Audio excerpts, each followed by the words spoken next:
નમસ્કાર દર્શક મિત્રો, સ્વાગત છે તમારું ગુજરાત માહિતી યુટ્યુબ ચેનલમાં। આજના તાજા અને મહત્વના આપ સૌનો ઉપયોગી એવા 10 મોટા સમાચાર વિશે વિડીયોમાં આગળ વાત કરીશું, તો છેલ્લે સુધી જોતા રહેજો। આજના સૌથી પહેલા સમાચાર વિશે વાત કરીએ તો રેલવે ટિકિટના ભાવમાં વધારો ચૂકવવામાં આવ્યો છે। રેલવે દ્વારા 26 ડિસેમ્બર 2025થી ભાડામાં વધારો થશે। 215 કિલોમીટરથી વધુ મુસાફરી પર જ આ ભાડામાં વધારો લાગુ થશે। જનરલ ક્લાસમાં પ્રતિ કિલોમીટર 1 પૈસાનો વધારો કરવામાં આવ્યો છે। જોકે મેલ એક્સપ્રેસ એસી ક્લાસમાં પ્રતિ કિલોમીટર 2 પૈસાનો વધારો ચૂકવવામાં આવ્યો છે। ટૂંકા અંતરના અને દૈનિક મુસાફરોને રાહત આપવામાં આવી છે। જોકે પાસ અને ટિકિટના દર યથાવત રહેશે। ટ્રેનમાં સામાન લઈ જવાની લિમિટ પણ નક્કી કરાઈ છે। જોકે વધારાના લગેજ પર હવે દંડ થશે। ગુજરાતમાં દારૂબંધી વચ્ચે ઐતિહાસિક છૂટછાટ। ગિફ્ટ સિટીમાં હવે નિયુક્ત હોટલો અને રેસ્ટોરન્ટમાં દારૂ પીવા માટે પરમિટની જરૂર રહેશે નહીં। ગુજરાતની બહારથી આવતા પ્રવાસીઓ તેમજ વિદેશી નાગરિકોને દારૂ પીવા માટે કામચલાઉ લીકર પરમિટ નહીં લેવી પડે। ગિફ્ટ સિટીમાં પ્રવેશ કરતી વખતે કોઈપણ વ્યક્તિએ ફક્ત માન્ય ફોટો ઓળખપત્ર એટલે કે આઈડી પ્રૂફ બતાવવું પડશે, જેના આધારે તેમને નિર્ધારિત હોટલ, ક્લબ અથવા તો રેસ્ટોરન્ટમાં દારૂ પીવાની મંજૂરી મળશે। આમ ગિફ્ટ સિટીમાં દારૂબંધીના નિયમોમાં વધુ છૂટ આપવામાં આવી છે। હાઈવે પર અકસ્માત પીડિતોને મદદ કરનારને મળશે ₹25,000નું ઇનામ।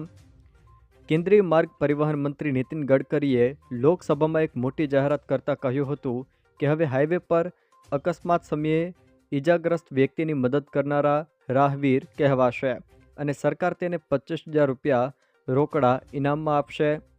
કેન્દ્રીય મંત્રી નીતિન ગડકરીએ વધુમાં જણાવ્યું હતું કે અકસ્માતના ઈજાગ્રસ્ત વ્યક્તિની 7 દિવસ સુધીની સારવાર અને ₹1.5 લાખ સુધીનો ખર્ચ સરકાર ઉઠાવશે। જોકે આ રકમ સીધી હોસ્પિટલના ખાતામાં ટ્રાન્સફર કરવામાં આવશે। ધોરણ 9થી 12ના દિવ્યાંગ વિદ્યાર્થીઓને મોટી રાહત।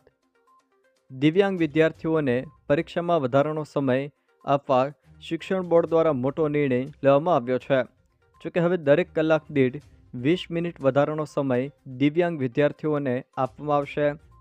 1 કલાકના પેપર માટે 20 મિનિટ વધારાનો સમય આપવામાં આવશે, જ્યારે 2 કલાકના પેપર માટે 40 મિનિટ વધારાનો સમય આપવામાં આવશે, તો 3 કલાકના પેપર માટે 60 મિનિટ વધારાનો સમય આપવામાં આવશે। જોકે ફોર્મ ભરવાની વાત કરીએ તો 24 ડિસેમ્બર 2025 સુધી ફોર્મ ભરી શકાશે। પ્રિન્સિપાલની મંજૂરી માટે છેલ્લી તારીખ 26 ડિસેમ્બર રહેશે।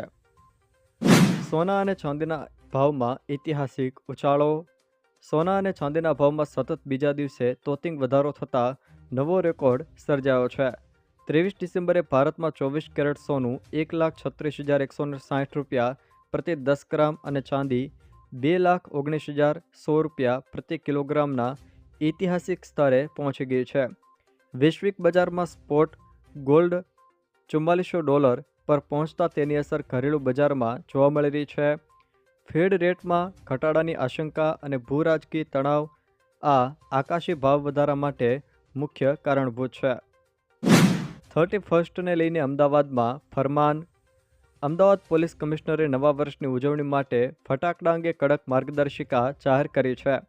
નવા નિયમો મુજબ શહેરમાં માત્ર ગ્રીન ફટાકડા ફોડવાની મંજૂરી અપાય છે, તે પણ રાત્રે 11:55થી 12:30 સુધી જ માત્ર 35 મિનિટ માટે જ મંજૂરી આપવામાં આવી છે। વિદેશી ફટાકડા અને ઓનલાઈન વેચાણ પર સંપૂર્ણ પ્રતિબંધ છે, જ્યારે હોસ્પિટલ અને શૈક્ષણિક સંસ્થાઓ જેવા સાયલેન્ટ ઝોનમાં આતશબાજી કરી શકાશે નહીં। તુક્કલ પર પણ મનાઈ ફરમાવવામાં આવી છે। દીકરીઓને વહાલી દીકરી યોજના અંતર્ગત ₹1,10,000 સુધીની સહાય મળશે। ગુજરાત સરકારની વહાલી દીકરી યોજનામાં દીકરીઓના ઉજ્જવળ ભવિષ્ય માટે આશીર્વાદરૂપ છે।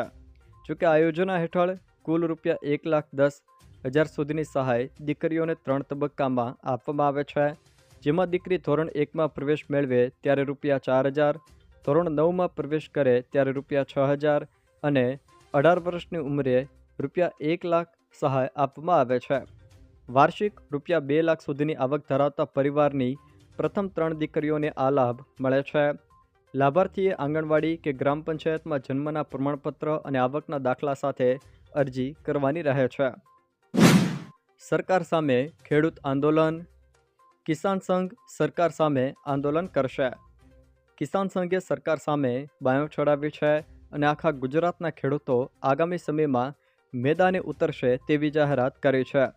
12મી જાન્યુઆરીએ તમામ ખેડૂતો એકઠા થશે, જેમાં તેમની અનેક માંગણીઓને લઈને ખેડૂતો ગાંધીનગરમાં એકઠા થશે અને સરકારને રજૂઆત કરવામાં આવશે તેવી કિસાન સંઘ દ્વારા જાહેરાત કરવામાં આવી છે.